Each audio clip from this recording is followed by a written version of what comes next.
Guys कैसे हो आप सब? बढ़िया। आज हम स्टार्ट करें एसएससी सीजीएल 2026 के लिए प्रैक्टिस सेट नंबर 13। इससे पहले 12 कंप्लीट हो चुके हैं और आज के 25 क्वेश्चन हम लिए हैं एसएससी सीजीएल 2025 के 13 सितंबर 2025 के शिफ्ट से लिख के ले लिए। तो चलिए स्टार्ट करते हैं और please like share and subscribe जरूर करें। और आपको ये प्लीज़ ये स्टैटिक स्टडी सेंटर नेम से टेलीग्राम चैनल है, इसे ज़रूर ज्वाइन करें जिससे आपको पीडीएफ और आगे की जानकारी प्राप्त हो सके। Thank you so much. और आपको कितने क्वेश्चन सही होते हैं तो प्लीज़ कमेंट बॉक्स में ज़रूर बताएं। और प्लीज़ कोई क्वेश्चन समझ में नहीं आता है तो वो भी कमेंट बॉक्स में बताएं, अगले प्रैक्टिस सेट में आपको उसका आंसर दिया जाएगा। चलो स्टार्ट करते हैं। पहला क्वेश्चन, एक्स बराबर हमें दे रखा है एक्स बराबर under root 3 under root 2 plus under root 3, y बराबर अंडरूट 5 प्लस अंडरूट 1 और जेड बराबर दे रखा है 2 अंडरूट 2 प्लस 1। तो इसका मान ज्ञात कीजिए। तो हम क्या करते हैं, पहले इसका स्क्वायर करते हैं। कल भी ऐसा क्वेश्चन किया था, तो प्लीज़ कल वाला वीडियो भी देखिए तो आपको ज़्यादा समझ में आएगा। तो एक्स स्क्वायर बराबर क्या होगा, इसको स्क्वायर करेंगे तो 2 प्लस 3 प्लस क्या होगा 2 अंडरूट 6। इसी प्रकार वाई स्क्वायर का क्या होगा 5 प्लस 1 प्लस कितना होगा 2 अंडरूट 5। ठीक है।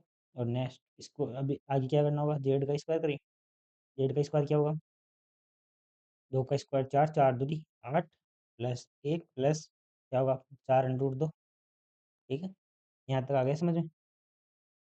तो अब क्या करें, इनको जोड़ देते हैं, यही होता है 5 प्लस 2 अंडर 6 होता है। ये होगा 6 प्लस 2 अंडर 5 और यहाँ पर होगा 9 प्लस 4 अंडर 2। तो अब इनमें देखो सबसे बड़ी देखो ये है,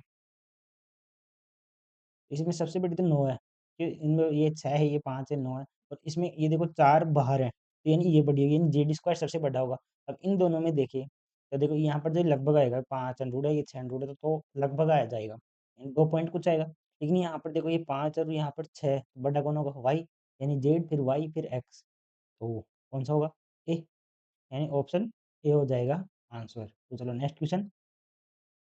एक निर्माण परियोजना में का बजट भूमि अधिग्रहण निर्माण सामग्री और श्रम को 5:3:2 में के अनुपात में आवंटित किया। परियोजना के दौरान भूमि अधिग्रहण की लागत में 5% बढ़ गई, निर्माण सामग्री 10% बढ़ गई और श्रम की लागत 20% घट गई। तो हम क्या इसके दे रखा है अनुपात 5:3:2। तो हम इसको क्या लिख सकते हैं 50:3 30:20। ठीक है।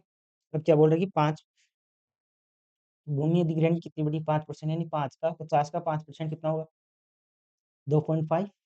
अब कितना हो जाएगा 52.25 52.5।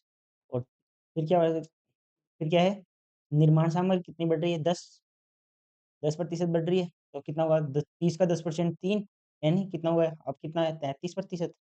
और एक कितना 20% घट गई 20% यानी 1/5, यानी 5 से कितनी हो गई 4, 5 से 1 कम हो रही है ना तो 4। तो 5 का मान दे रखा है 20, यानी 4 का हो जाएगा 16, यानी ये हो गई 16। आ गई समझ में। यहाँ पर तो 4 कम हो गई। तो इन दोनों इनको सबको जोड़ते हैं, यहाँ पर हो रहा है 100 और यहाँ पर कितना हो रहा है, इनको जोड़ते हैं तब जोड़ो तो ये होगा 6 3 9.5 तो आ रहा है। यहाँ पर 3 9 2 11 और 5 और 3 8 9 फिर 1 ऊपर से 10, यानी 101.5, यानी क्या होगा 100 से 101 यानी 1.5 की वृद्धि हुई है। 100 पर इंटू 100 तो कितना होगा 1.5 का इंक्रीज होगा ऊपर। तो कौन सा दे रखा है 1.5 इंक्रीज, यानी ऑप्शन सी। चलो नेक्स्ट क्वेश्चन। इनका मान ज्ञात करना है।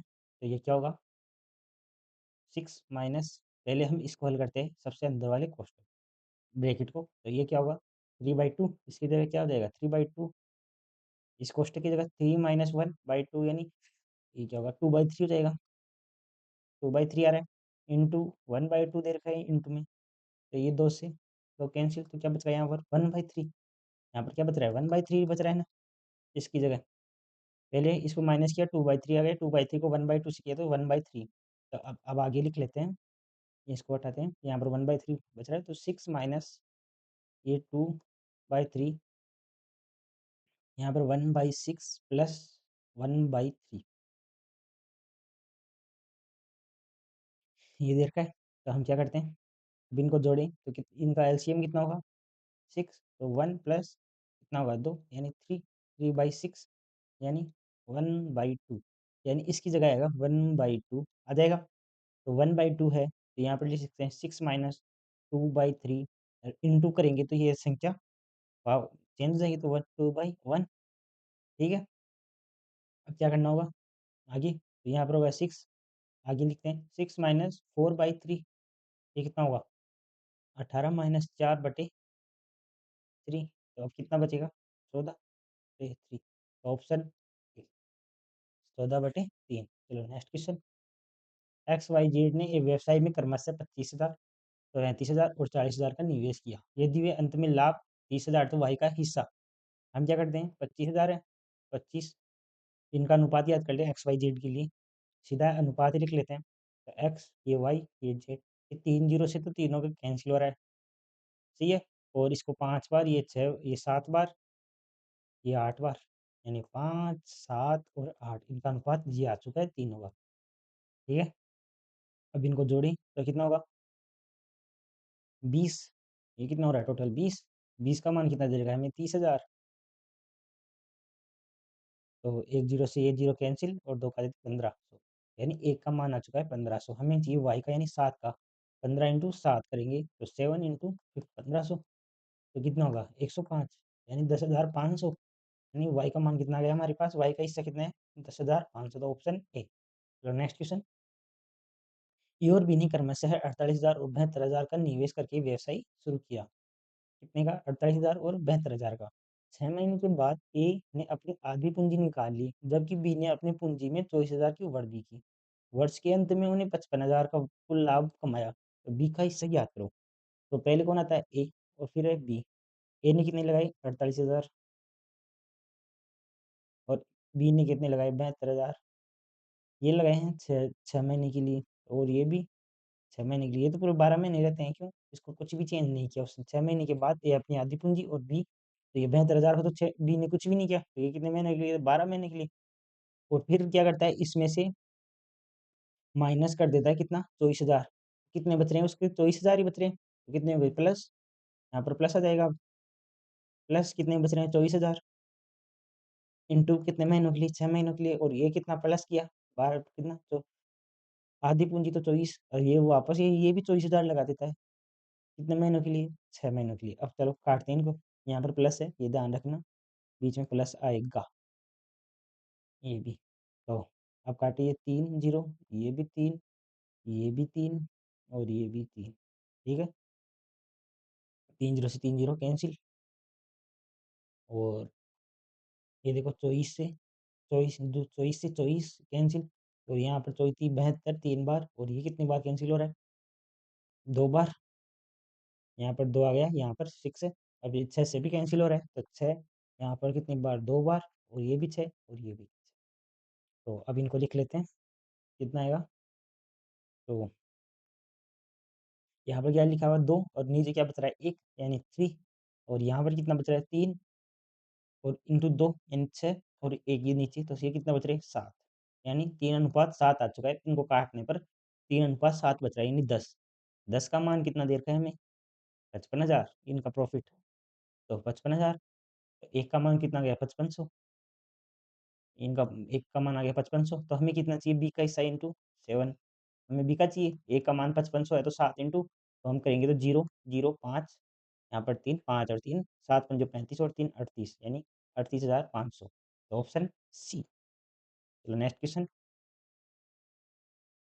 हमें ये वो दे रखी है, तो श्रमिक सी की औसत दिना दैनिक कमाई कितनी होगी, तो एक दिन में सी का पूछ रहे हैं, ओनली सी का, तो हमें इस पर केवल इस पर ध्यान देना है। तो कितना हुआ इनको जोड़े तो 200 200 400 600, और ये तो हो गए 800, 800 तो ये हो गए 20 30 50 50 1 60 60 70 80 80 और 10 90, यानी 90 हो गए, तो कितने हुए 890। हमें चाहिए कितने दिन की 4 दिन का, हमें ये 4 दिन का आ गया है उनका, उनकी कमाई, तो हमें चाहिए एक दिन की, तो कितनी होगी 4 दूनी 8, फिर 2 बार, एक बच रहा है फिर 2 बार, यानी 222.5, तो ऑप्शन ए। चलो नेक्स्ट क्वेश्चन। एक शहर में साक्षर लोगों की वर्तमान संख्या कितनी है? 2500।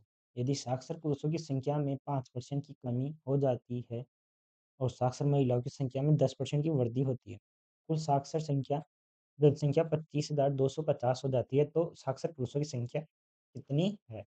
तो हम क्या करते हैं पहले, ये 2500 है और यहाँ पर कितनी है? 2500, 25,250, यानी 25,000 से कितनी बढ़ी? 250।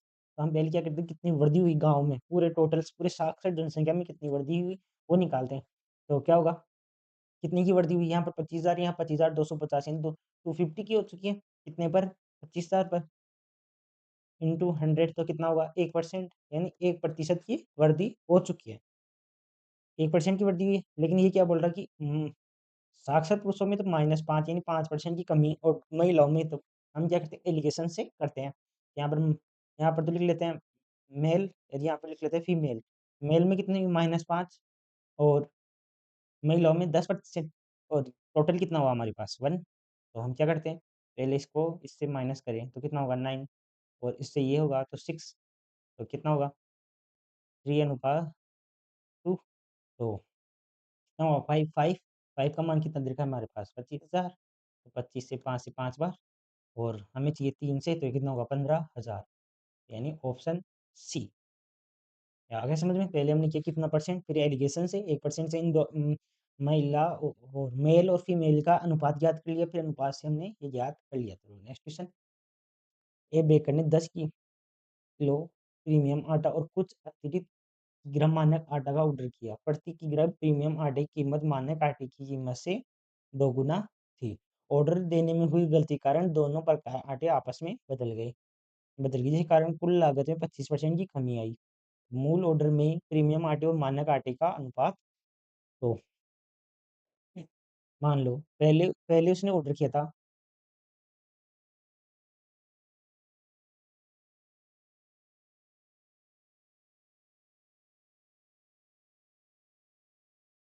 एक पहले कितना किया? पहले हमने किया मान लो 10 केजी तो प्रीमियम, और मानक आटा कितना वो हमें पता नहीं, तो वो मान लेते हैं एक्स। ठीक है, और उसकी कीमत कितना है? उसकी कीमत कितनी है? दोगुनी, यानी इसका 2 है तो इसकी 1 होगी, ये दे रखा है। तो पहले तो ये हो गया, यानी टोटल क्या हमारा बिल कितना बना? तो 20।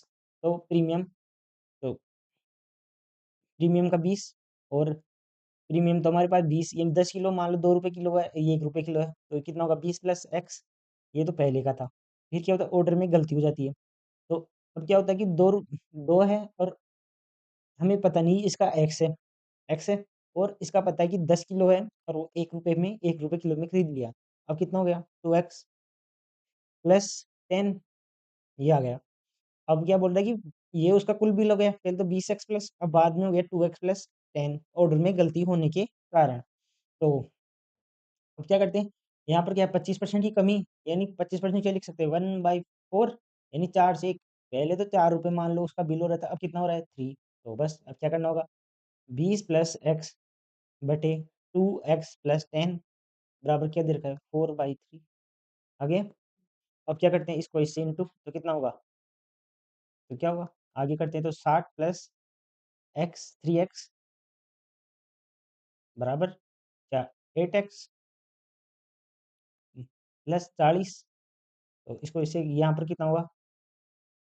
30 बराबर 5x, तो x बराबर कितना हो गया? 4। x का मान हो गया 4, तो हमारे पास x का मान हो गया 4, और इसके 10 किलो, तो हमारे पास इसके आगे दोनों का हमें अनुपात चाहिए। तो प्रीमियम आटा तो हो गया हमारे पास 10 किलो, और एक्स का मान हमने ज्ञात कर लिया, जो नॉर्मल आटा था उसका मानक, तो उसका कितना होगा? 4, तो कितना हो गया? 5:2, यानी ऑप्शन बी। चलो नेक्स्ट क्वेश्चन।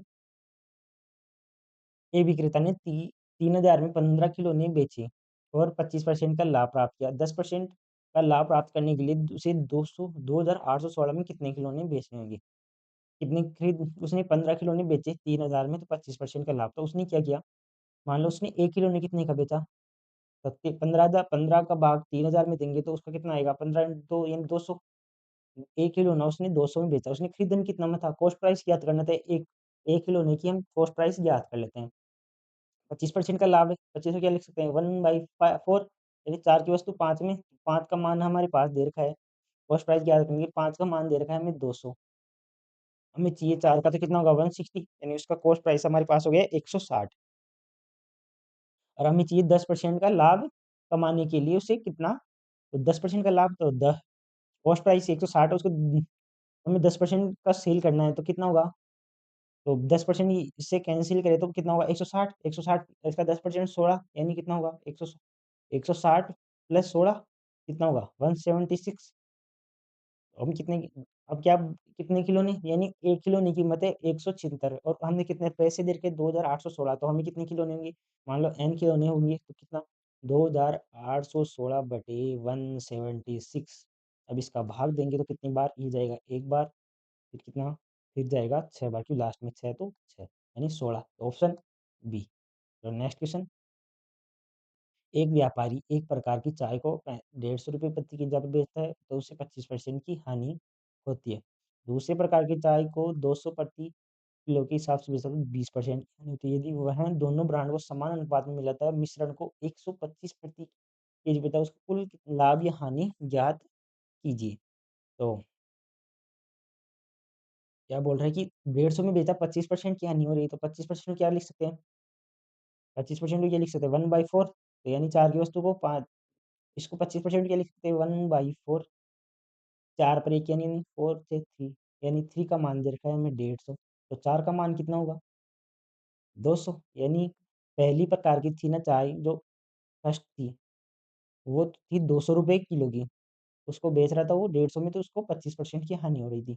अब अगले को याद करते हैं इसी प्रकार अगला क्या 200 रुपये प्रति किलो बेची था उसको 20% यानी 20 को क्या लिख सकते हैं 1/5 तो 5 से 1 की हानि हो रही है तो कितना होगा 5 से 4 5 का मान कितना दे रखा है 200 तो 4 का तो 4 5 का मान नहीं है ये 4 का मान है 200 तो हमें 5 का मान चाहिए कि बेच रहा है उसको 200 में बेच रहा है 4 की 1 की हानि हो रही है तो 4 से तो 4 से कितनी बार 5 बार तो 5 से कितना होगा 2500 ये 250 इंटू 50 यानी सेकंड का हमारे पास कॉस्ट प्राइस आ गया है 250 अब इनको मिलाया तो यहाँ पर कितना हुआ 200 यहाँ पर कितना हुआ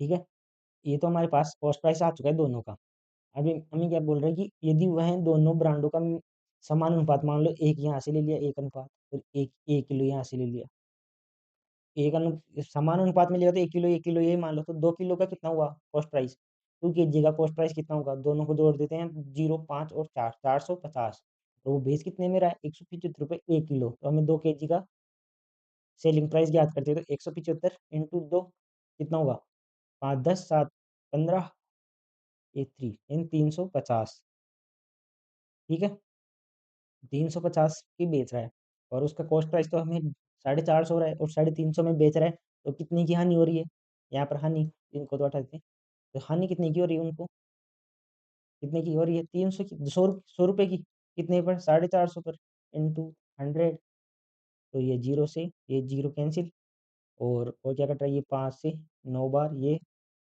2 बार तो कितना होगा 200 बटे 9 तो इसका होगा 2 बार फिर 2 बार तो पॉइंट फिर 2 2 यानी 22 पॉइंट का लॉस हो रहा है तो ऑप्शन ए लॉस ऑफ 22.22% का आ गया समझ में चलो नेक्स्ट क्वेश्चन ए और बी मिलकर किसी कार्य को कितने दिन में 12 दिन में ए और बी मिलकर उसको कितने दिन में 12 दिन में कर सकते हैं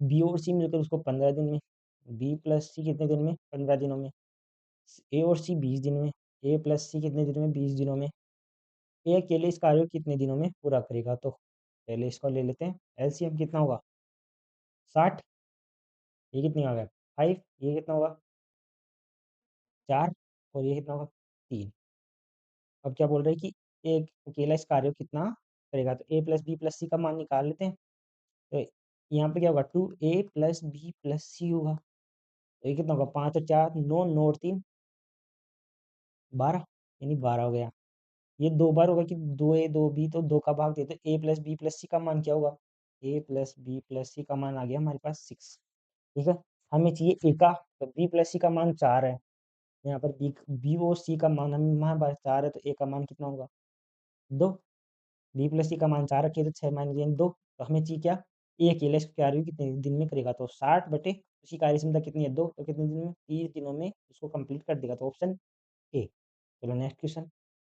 शुद्ध स्प्रिंट के 64 लीटर कंटेनर में से 8 लीटर निकाला जाता है और पानी से बदल दिया जाता है।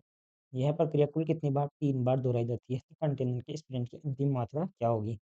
तो शेष स्प्रिंट का सूत्र होता है, सूत्र याद रखना क्या होगा, प्रारंभिक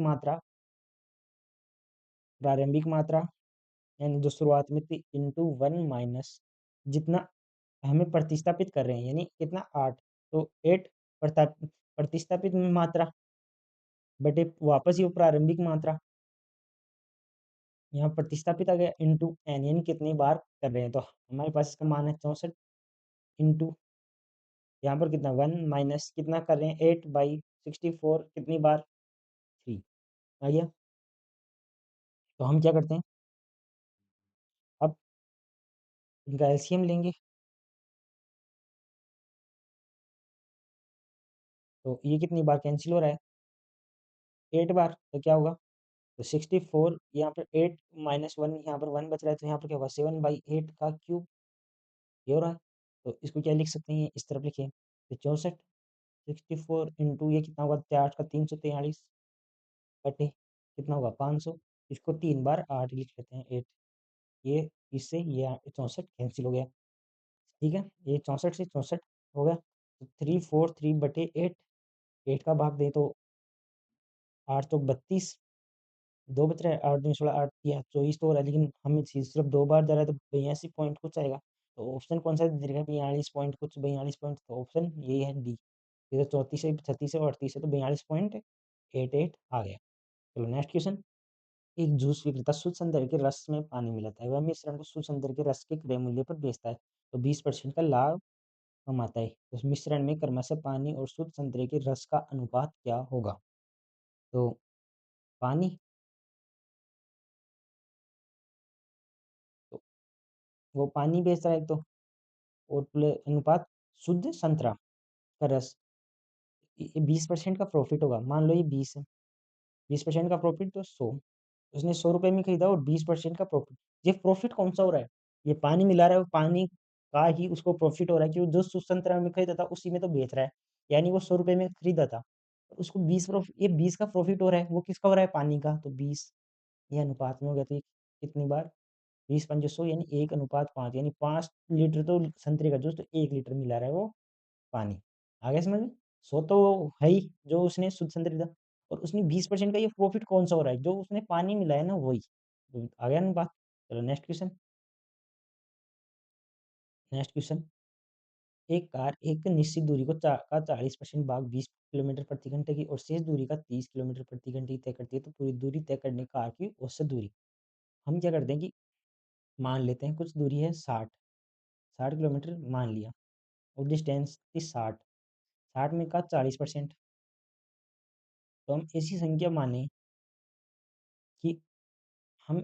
माने कि उसमें पॉइंट ना आए और हमारा भी काम भी हो जाए, तो हम क्या करते हैं, पूरी पहले ले लेते हैं, डिस्टेंस मान लेते हैं 100 किलोमीटर है, ठीक है 100 किलोमीटर मान लिया, उसका 40%, 40 तो फर्स्ट है ना, फर्स्ट स्पीड कितनी है 20 किलोमीटर पर आवर, तो डिस्टेंस कितना होगी 40% यानी 40 और टाइम कितना लगेगा, टाइम यहाँ पर टाइम कितना होगा 2 घंटे, 2 घंटे तो लगेंगे, 20 की स्पीड से जा रहा है 20 किलोमीटर पर आवर की, 40 किलोमीटर जाना है उसको, तो कितने 2 घंटे, और इसी प्रकार 30, तो सेकंड देखते हैं, सेकंड क्या होगा 30 किलोमीटर पर आवर की स्पीड से जा रहा है, कितनी दूरी जाएगा 60 किलोमीटर, क्यों 60%, 60%, और कितना घंटे लगेगा 2 घंटे, तो उसको हमें चाहिए औसत दूरी, एवरेज स्पीड होती है कुल दूरी, कुल दूरी कितनी हुई 100 किलोमीटर्स बटे कुल टाइम कितना देर का 4, तो कितना होगा 25 किलोमीटर पर आवर,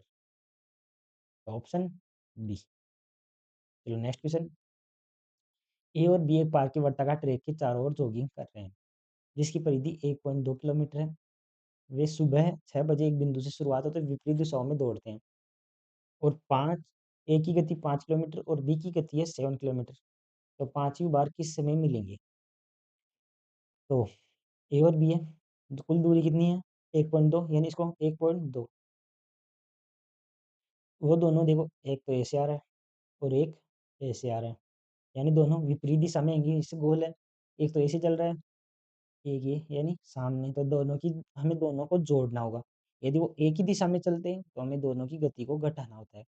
तो कितना होगा, ये 7 और 5 12, ठीक है 12 गए, यानी हमें टाइम तो दोनों ही होगी तो कितनी देर में मिलेंगे, तो 1/10 आवर के बाद में वो मिल जाएंगे। तो इसको मिनट में चेंज कर लेते हैं या घंटे में, तो इंटू 60, यानी वो हर 6 मिनट में वो मिलेंगे। तो पहले मान लो 6 बजे स्टार्ट हुई तो 6 बज के 6 मिनट पर मिलेंगे, फिर 12, तो हमें चाहिए पाँचवीं बार कितने मिलेंगे, तो 5 से इंटू कर लेते हैं, तो कितनी 30 मिनट बाद में, यानी 6 बज के 30 मिनट पर वो मिल जाएंगे पाँचवीं बार।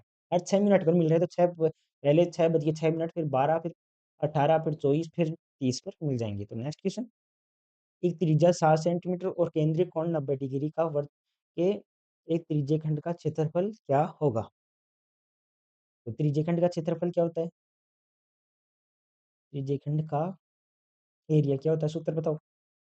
इसका सूत्र होता है पाई आर स्क्वायर थीटा बटे 360, यानी पाई आर स्क्वायर थीटा बटे 360। तो पाई का मान 22/7 रख लेते हैं, आर का मान कितना देर का है 7 × 7, और थीटा का मान 490/360 में कितनी बार, 4 बार, ये 4 से 7 बार, ये 2 से 11, यहाँ पर बच रहा है 2, कितना होगा 77/2, कितना होगा 38.2। सब 7 को 3 बार, यहाँ पर 8 बार, तो 38.5, यानी 38.5 ऑप्शन ए। चलो नेक्स्ट क्वेश्चन, एक 150 को रेडियन में, तो डिग्री को रेडियन में चेंज करने के लिए क्या करना होता है, तो क्या होगा पाई/180 से इंटू, तो 0 से 0, ये 5 बार, ये कितनी बार 6, तो क्या होगा 5/6 पाई। और यदि हमें रेडियन को डिग्री में चेंज करना होता है, किससे इंटू करना होता है, पाई/, ये कितना है 6 × पाई, इसको करना होता है 180/पाई। तो पाई से ये पाई कैंसिल, 6 से 3 बार, तो कितना हो गया 150 डिग्री।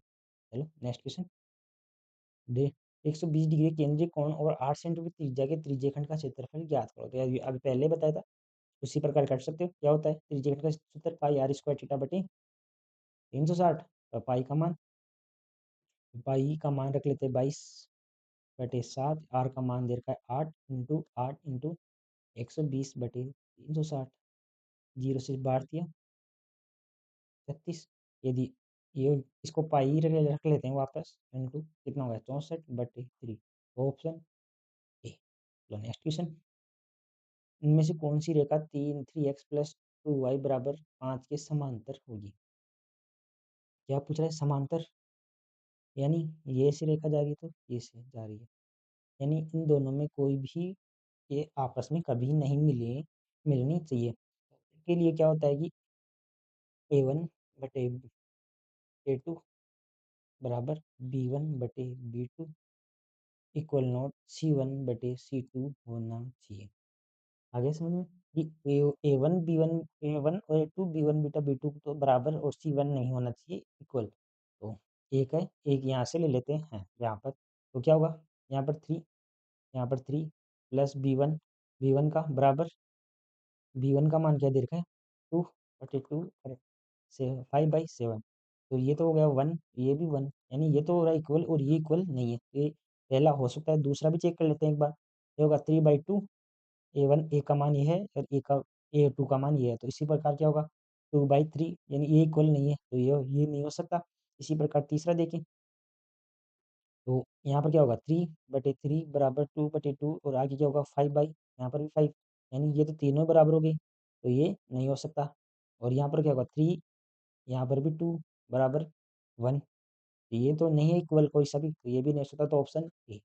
चलो next question, sine 90 minus theta 90 minus x बराबर कोस 2x है, तो एक्स का मान, साइन 90 माइनस थीटा क्या होता है cos theta, sine 90 minus theta cos theta, तो कोस कोस एक्स बराबर कोस 2x, तो कोस कैंसिल, एक्स बराबर 2x, ये एक्स से एक्स गिरा दो, तो अब क्या कर सकते हैं, x बराबर क्या लिख सकते हैं, 0 डिग्री होगा, तभी ये बराबर हो सकती है दोनों इक्वेशन, x बराबर 0 डिग्री, तो ऑप्शन ए। चलो नेक्स्ट क्वेश्चन, x बराबर √ 5 + 2 है तो का मान तो x स्क्वायर, तो इसका स्क्वायर कर देते हैं, तो 5 + 4 प्लस कितना होगा 4√5, और इसमें क्या दे रखा है एक्स स्क्वायर -4√5, तो ये इससे कैंसिल कितना होगा 9, तो ऑप्शन सी आया समझ, इसका स्क्वायर करके माइनस कर दिया। त्रिभुज ए बी सी और एक्स वाई जेड में यदि भुजाओं की लंबाई ए सी, देखिए ए बी दो त्रिभुज दे रखे हैं, पहले ये लिख लेते हैं, त्रिभुज बना लेते हैं, ए यह बी और यह सी, यहाँ पर क्या दे रखा है एक्स, ये वाई और ये जेड, और क्या दे रखा है कि ए बी का मान है एक्स वाई के बराबर, यानी ये भुजा इसके बराबर है, और बी सी भुजा वाई जेड के, बी सी भुजा और ये बराबर है इसके, और सी ए इसके बराबर, ये भुजा एक्स जेड के बराबर है।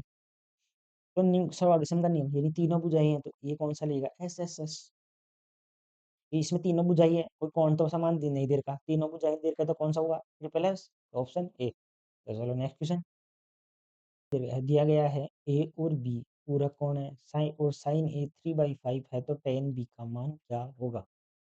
तो समपूरक कोण क्या होता है कि ए कोण ए है, तो दूसरा कोण होगा 90 माइनस, ठीक है, यदि बी का मान होगा 90, पूरक कोण क्या होता है 90 माइनस थीटा, ठीक है, तो क्या होगा ए का मान ए है, तो दूसरा होगा बी का मान होगा 90 माइनस ए, तो यहाँ पर क्या देता है 90 माइनस ए होगा, तो ए का ए प्लस बी बराबर कितना दे रखा है 90 डिग्री, यहाँ पर क्या दे रखा है साइन ए बराबर 3/5, तो ये है साइन